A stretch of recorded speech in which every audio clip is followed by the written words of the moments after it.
There are forests that feel alive, not just with rustling leaves or chirping birds, but with something deeper, something watching, something whispering.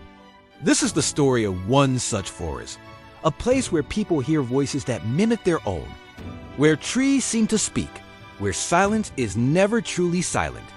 Tonight, we enter the forest that whispers back. The forest lies on the edge of a forgotten region. Locals call it the Hollow. It stretches for miles, dense with twisted trees and tangled undergrowth. No trails, no signs, just wilderness.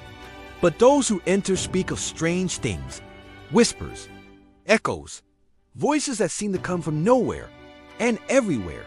The first documented case was in 1972. A hiker named Daniel Cross vanished. His last radio transmission said, "I hear someone calling me. It's my voice." Search teams found no trace, no footprints, no gear, just his journal, left on a moss-covered rock.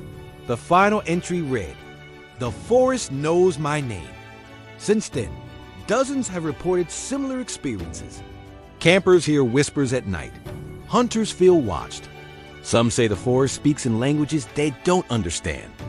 Others claim it mimics loved ones, voices of the dead, the missing, the forgotten. One man said he heard his mother's lullaby, though she died years before. Paranormal investigators arrived. They recorded audio, faint whispers, overlapping voices, static that formed words. One team member vanished for 3 hours. When found, he was dazed, repeating the phrase, "It's inside the trees." His footage showed nothing except a moment where the forest went completely silent. No wind, no birds, just stillness. Theories abound. Some say the forest is haunted, a place where souls linger. Others believe it's a natural phenomenon, sound bouncing in strange ways. But skeptics struggle to explain the consistency. The voices always mimic, always lure, always lead deeper. And sometimes they don't let go. One chilling case involved a group of teenagers. They entered the forest on a dare. Hours later, only one returned. She was hysterical, claiming the forest took their voices. She said her friends followed whispers into the trees and never came back. Her story was dismissed. But the search found nothing. No bodies, no clues. Psychologists studied the phenomenon. They called it auditory pareidolia, hearing patterns and noise. But even they admitted the forest was different. Too many reports, too many matching details. The mimicry, the lure, the silence. One researcher said, "It's not just what people hear, it's what they feel." The forest feels aware. Locals avoid the forest. They say it's cursed, that it remembers, that it waits. Some believe it's alive, not metaphorically, but literally. That the trees communicate, that the roots carry voices. That the forest is a single sentient organism, a mind made of bark and leaf and shadow.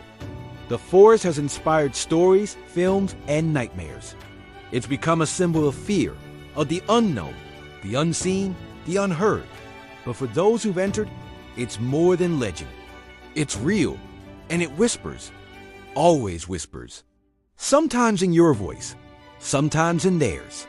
Ultimately, the forest that whispers back is a horror story that defies explanation. It challenges our understanding of nature, of sound, of self.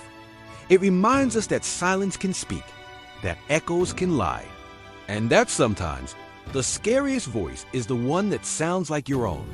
So next time you walk through the woods and hear your name, don't answer, don't follow, don't listen. Because the forest that whispers back is waiting, and once it knows your voice, it never forgets. Subscribe for more mystery facts, horror stories, because some places were never meant to be heard.